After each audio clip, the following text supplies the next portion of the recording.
Kimanin ɗalibi 205 ne, a cikinsu akwai maza 143 mata 62 a cikin departaman ƙin da take ta wanda za su zana jarabawa bak a cikin wannan shekara ta 2025 da muke ciki.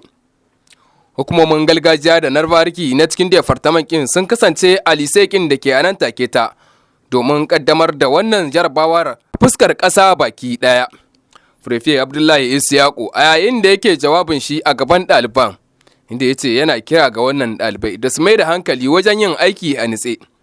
Haka mai martaba sarkin na Garagumsa take ta cewa yake yana ƙara tunatar da su wannan abu dai ba sabon abu ne ba, da su ƙara nutsuwa su yi aikinsu cikin nutsuwa, kuma su bi dokokin da aka gindaya a wannan jarabawar.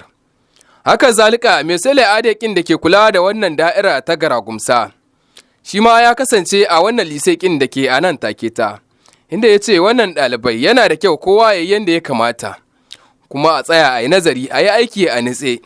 Wannan abu ba na gaggawa ne ba, domin a cimma nasara.